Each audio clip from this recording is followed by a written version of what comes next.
Hello, hello les amis, j'espère que vous allez bien. Aujourd'hui, on se retrouve pour une nouvelle vidéo un peu plus particulière cette fois-ci, puisque ça va être une vidéo basée plus particulièrement sur les enfants et sur la méthode Montessori.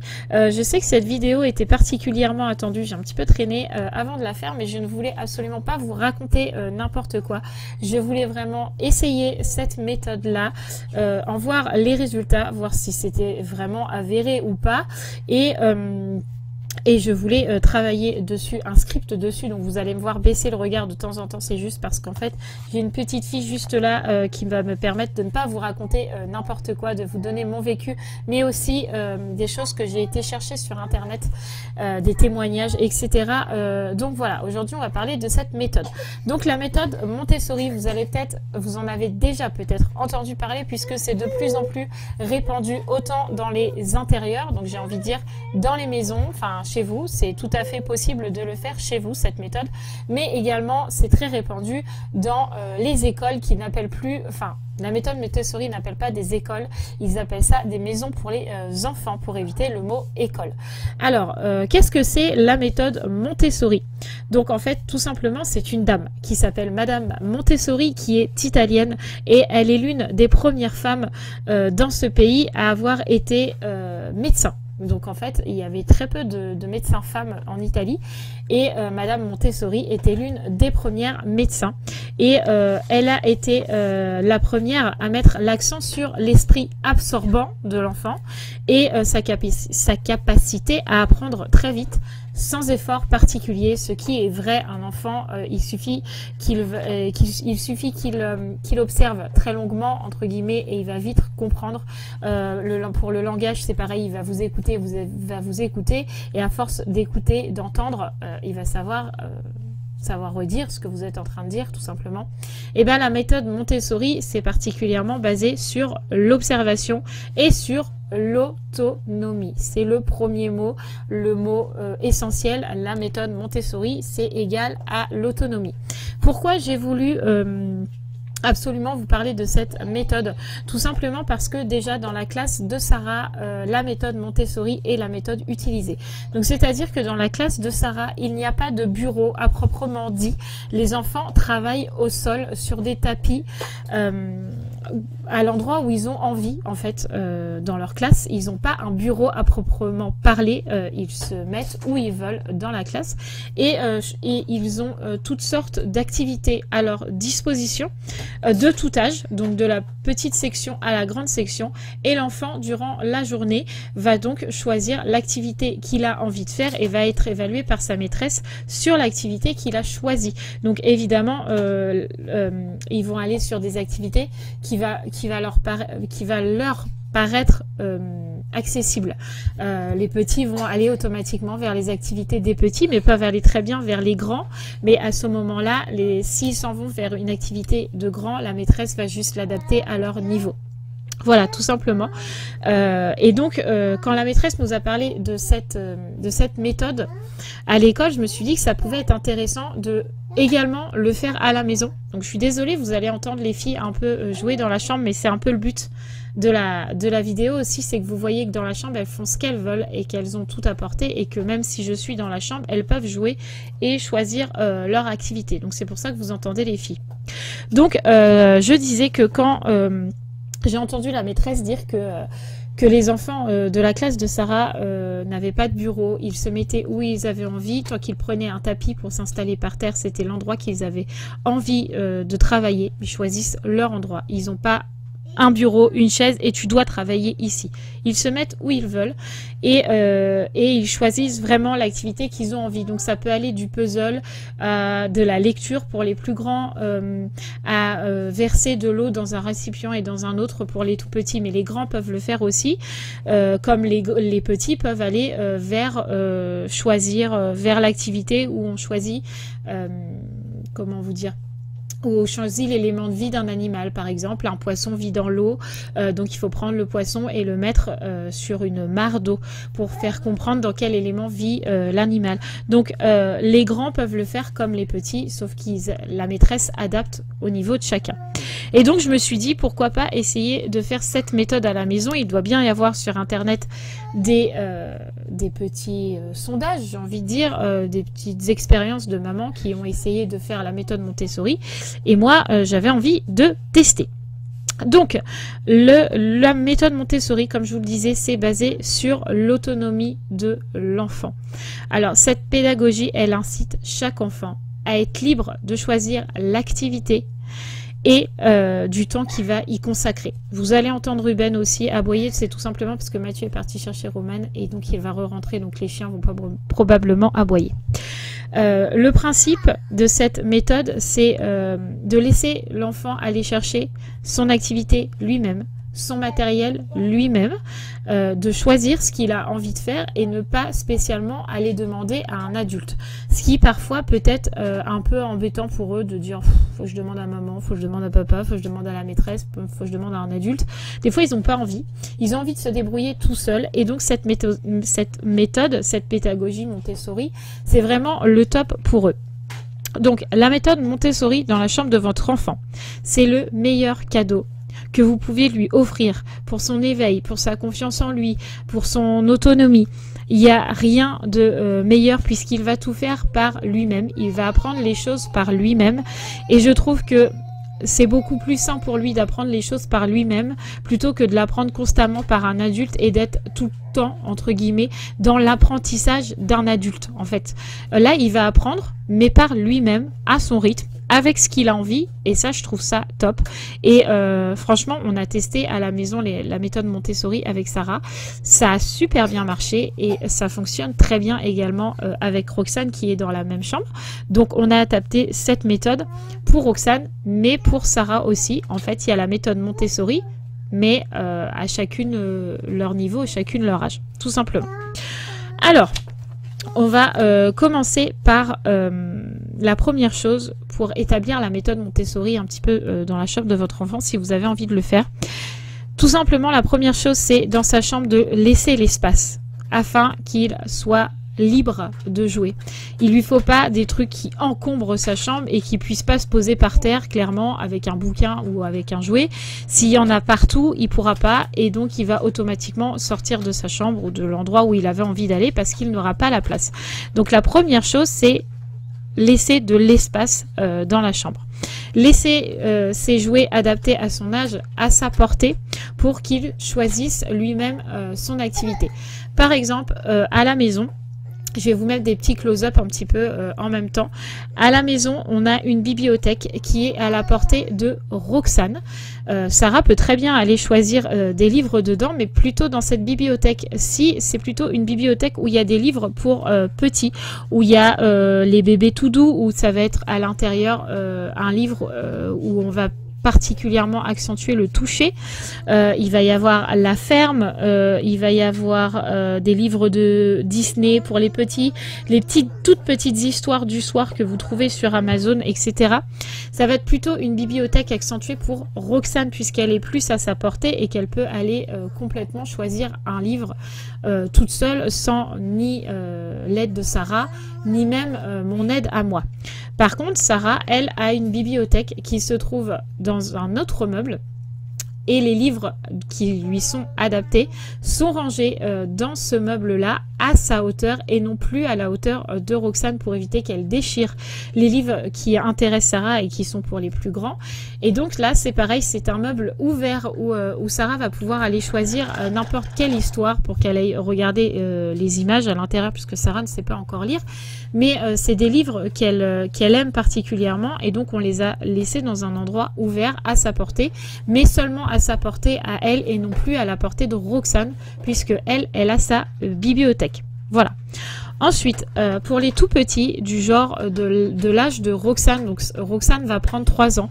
Nous, on l'a pris, on a commencé à faire cette chose dont je vais vous parler, cette méthode Montessori.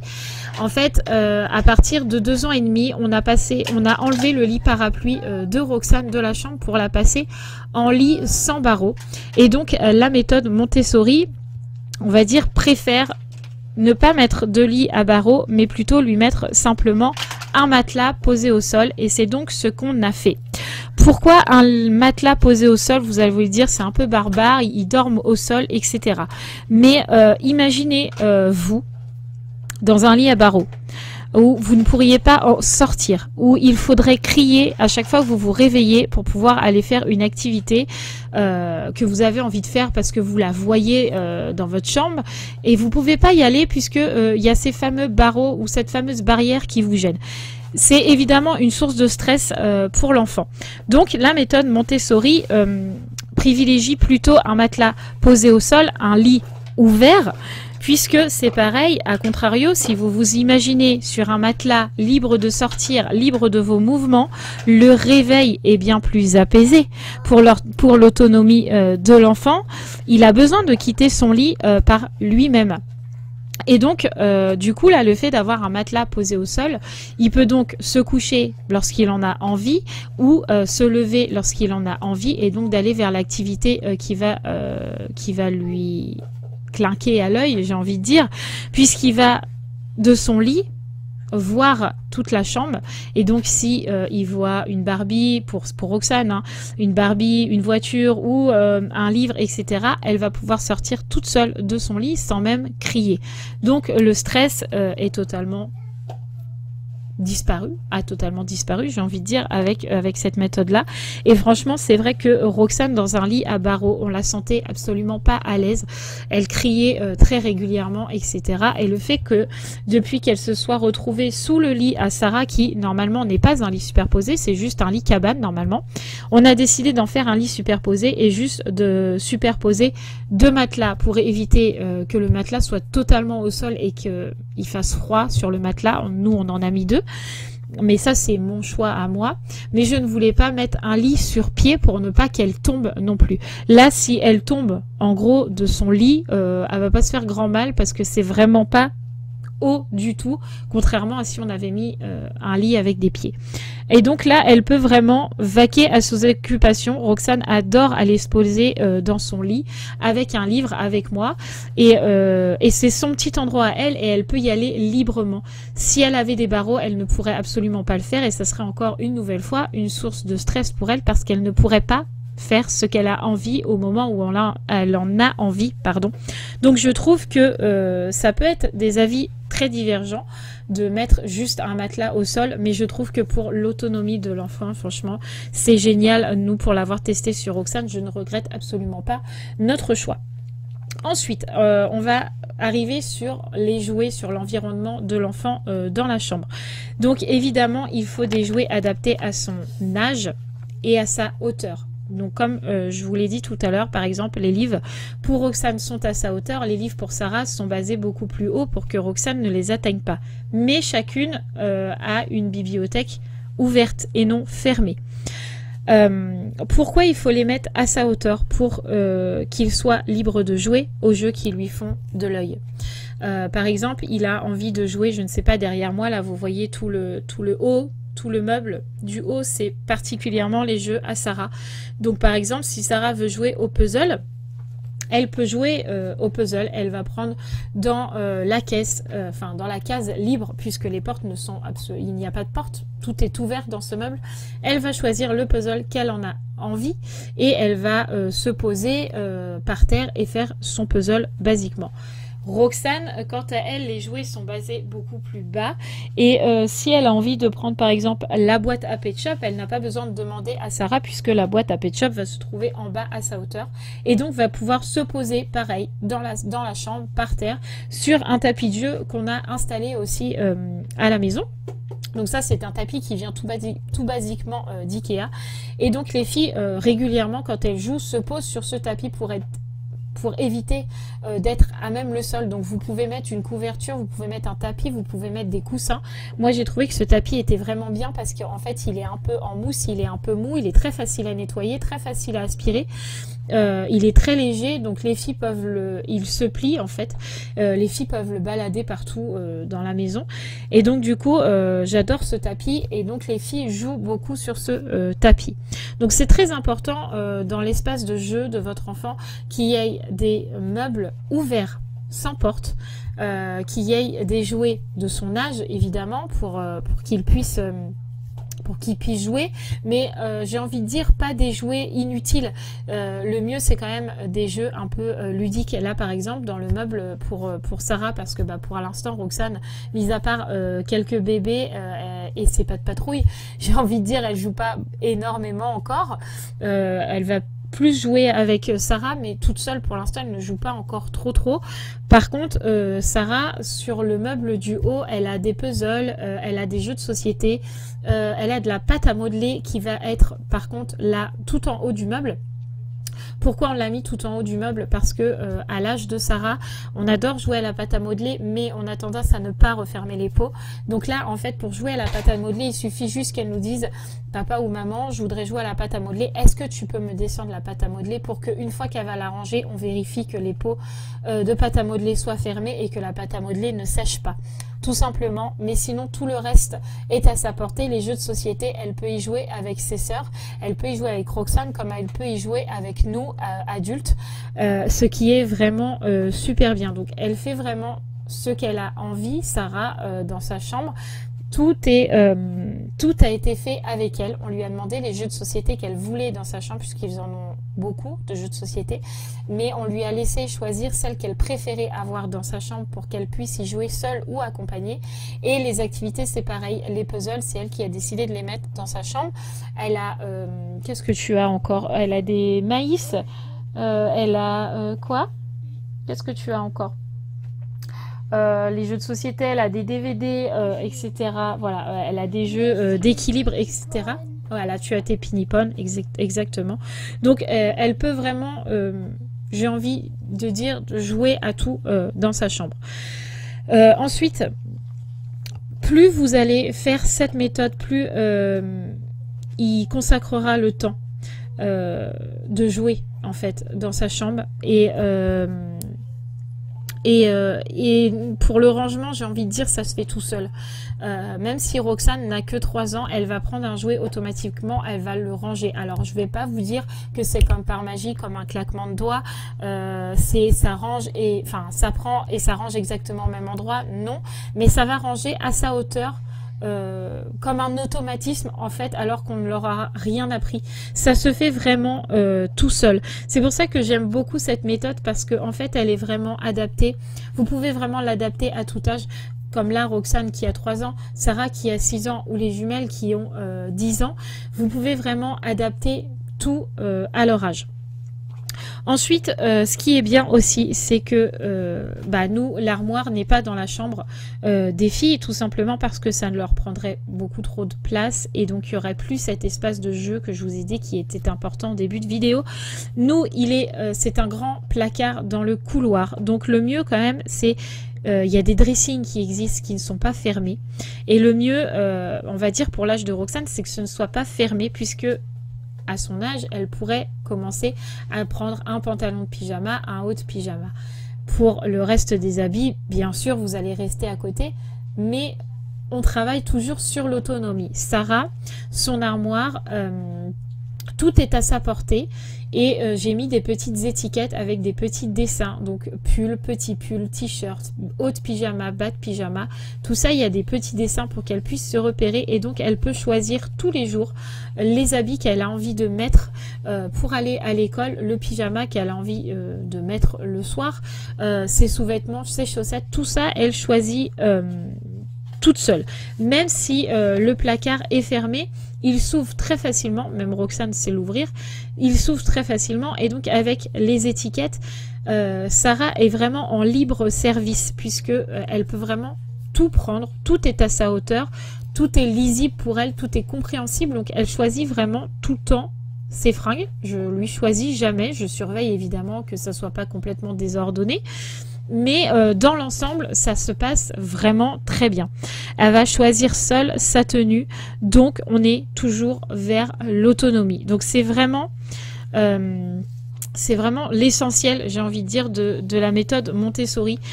Tout doit être fait pour qu'il soit le plus autonome possible. Alors, je ne dis pas qu'il faut absolument que vos enfants ne vous demandent plus rien. Ce n'est pas le but de la méthode Montessori, mais c'est vraiment qu'ils apprennent par eux-mêmes à aller choisir une activité qu'ils ont envie de faire, de consacrer le temps qu'ils ont envie d'y passer et ensuite de ranger cette activité. Alors, peu importe si c'est pas rangé au bon endroit, le but, c'est que ça soit rangé. Moi, la chambre de Sarah et Roxane, je n'ai besoin que de la ranger qu'une fois par semaine et encore, c'est du petit rangement. Tout le reste du temps, ils le rangent plutôt bien, voire même très bien. Donc, j'ai envie de vous dire que l'évolution que j'ai vue en installant cette méthode, alors pour le lit à Roxane qui passait du lit à barreaux à un matelas au sol, elle est beaucoup plus libre de ses mouvements, elle est beaucoup moins stressée, donc il y a beaucoup moins de cris. Ça, c'est pour le lit. Ensuite, pour les jouets, Roxane peut vraiment choisir le jouet qu'elle a envie. Et si elle a envie de jouer avec un jouet qui se trouve au-dessus, il suffit qu'elle demande à Sarah et Sarah peut automatiquement l'atteindre. Donc, ils n'ont pas besoin de moi pour dire « Maman, je veux jouer à ça, je veux jouer à ça ou je veux jouer à ça ». Tout est libre. Là, vous voyez Sarah là, qui est juste là. Elle est juste là et elle est en train de jouer à ses puzzles. Donc, elle les prend comme ça dans sa chambre. Elle va pas me demander je veux faire ce puzzle ou celui-là avec la fusée ou avec la danseuse, etc. Non, non, c'est bon, mon chat. Elle va choisir toute seule. Elle va faire son puzzle tranquillement sur son petit tapis, va ranger son puzzle, va le remettre à sa place sans me dire « Maman, j'arrive pas à l'attraper » ou « Maman, je n'arrive pas à le ranger ». Je suis désolée, je suis toujours malade. Ensuite, donc niveau rangement, niveau jouet à leur disposition, c'est vraiment excellent aussi parce que ils sont pas constamment en train de crier, en train de nous dire mais j'arrive pas, je voulais jouer à ça, mais j'arrive pas à l'attraper. Non, ils sont libres, ils font ce qu'ils veulent. Ensuite, j'ai envie de dire que la seule chose qui nous reste encore à travailler énormément, je vais pas y arriver, hein. À travailler énormément, c'est jouer tout ce qui jeter les jouets qui restent inutiles, du genre je sais pas, les petits jouets de Kinder, les peluches, etc. Il faudrait qu'on fasse un énorme tri parce qu'il y a plein de jouets que Sarah a avec Roxane qui sont totalement inutiles, qui ne vont pas du tout l'aider dans son autonomie, qui ne vont pas du tout lui apporter quelque chose dans la vie de tous les jours, mais ça reste des petits jouets qui lui tiennent à cœur et donc j'arrive pas encore à avoir ce geste de dire c'est inutile pour ton apprentissage, tu ne joues jamais avec, etc. Donc il faut le jeter, ça je vous avoue que je n'y arrive pas. Voilà, mais avec le temps, je pense qu'on y arrivera. Voilà. Après, il y a des jouets aussi dans la chambre, par terre, du genre le garage à Roxane. Il n'est pas rangé, il est toujours par terre avec les voitures. Pourquoi? Parce que si je le mettais sur une étagère, elle n'y jouerait absolument jamais puisqu'elle ne pourrait pas l'attraper. Donc je me dis que mettre des jouets par terre, c'est tout aussi bien. Voilà. Donc après, je pense que pour appliquer cette méthode, il faut enlever tout ce côté maniaque de chambre bien rangée puisqu'il va automatiquement y avoir des jouets par terre du genre là il y a aussi la cuisine, donc il va y avoir tous les petits légumes par terre, etc. Mais ça c'est pareil, elles vont jouer toute la journée à cette fameuse cuisine, elles vont en mettre un peu partout, mais le soir quand vient le moment du coucher, je sais pas, c'est automatique depuis qu'on a mis la méthode Montessori en place. Quand on va coucher Sarah et Roxane, automatiquement avant d'aller se coucher, toutes les deux elles vont ramasser ce qui va traîner par terre parce que elles peuvent tout ranger, tout est à leur portée, tout est en libre accès, donc tout est plus facile, j'ai envie de dire. Voilà, donc j'avais vraiment envie de vous partager cette méthode, cette pédagogie avec vous, puisque comme je vous l'ai dit, à l'école de Sarah, ça fonctionne très très bien. Pendant la petite section, la toute petite section, la petite section, la moyenne section, Sarah n'était pas en méthode Montessori, c'est qu'à partir de cette année qu'ils sont passés en méthode Montessori, du moins dans la classe à Sarah, dans les autres classes, je ne sais pas. Mais depuis ça, Sarah est beaucoup plus ouverte à l'école, sa maîtresse a beaucoup plus d'accessibilité avec Sarah. Alors, est-ce que cette méthode l'a aidée? Peut-être. À la maison, on l'a mis en place et du coup, elle est un peu plus ouverte avec les autres et dans sa chambre, elle y est beaucoup plus. Donc, j'ai envie de dire que je pense que cette méthode aide l'enfant à prendre confiance en lui, ça c'est une certitude, à avoir de l'autonomie, ça c'est une certitude. Ils n'ont plus besoin de demander constamment aux parents et ils font ce qu'ils veulent dans leur endroit, dans leur petit cocon, dans leur petite pièce qui est leur chambre. Et ça, je trouve ça vraiment génial. Donc, les 3 points, ou les quelques points, parce que je dis toujours 3, 2 ou 4, et puis je vous en donne plus. J'ai envie de dire qu'il vous faut dans la chambre de l'espace pour qu'ils aient le plus, pardon, je tape dans le micro, qu'ils aient le plus d'espace possible, de ne pas avoir de placard fermé, de bibliothèque fermée, de rangement de jouets fermés. Faites en sorte que tout soit ouvert dans la chambre, tout soit accessible à sa hauteur. Et je dis bien ce qui est de leur âge, évidemment, que les perles ou les puzzles ou les petits maïs qu'on colle ne sont pas à la portée de Roxane, ils sont simplement à la portée de Sarah. C'est pour ça qu'il y a des choses en hauteur et d'autres plus basses, pour éviter que Roxane attrape les choses qu'elle n'a pas encore le droit de toucher. Et puis pour l'endroit dodo, j'ai envie de dire, laissez-les libres. De toute façon, il leur faut cette autonomie et moi je me verrais pas dans un lit à barreaux, comme je vous disais tout à l'heure, à constamment attendre que quelqu'un m'en sorte. Voilà, donc là le fait qu'ils soient libres toutes les deux de leurs mouvements, c'est vraiment ça retire vraiment le stress et nous on l'a vraiment vu. Voilà, c'est envie de dire que c'est les 3 points les plus importants. Après, il conseille également dans la méthode Montessori, dans les chambres, d'avoir des murs très clairs et très peu chargés pour que l'enfant ne soit pas englouti en fait par toutes ces couleurs et par plein de trucs accrochés au mur qui servent à rien, clairement. Donc nous, il y a très peu de choses accrochées au mur, il y a quelques cadres, mais c'est tout. Après, ce sont les dessins que Sarah fait à l'école et c'est tout. Et les murs sont blancs. Donc j'ai envie de dire que inconsciemment, en fait, on a suivi la méthode Montessori. Voilà, et voilà, c'est tout. Je crois que c'est la seule chose, les points les plus importants. Mais en tout cas, j'ai envie de dire, si vous avez vraiment envie de vous faire une idée par rapport à cette méthode, la chose essentielle à faire, en fait, c'est de tester. Vous le saurez encore mieux par vous-même, c'est de tester. Donc, je dis pas qu'il faut acheter des meubles qui coûtent 100, 200 euros. Pas du tout. Il y a des meubles qui coûtent rien et qui sont tout basiquement ouverts. Ces meubles-là viennent d'Ikea.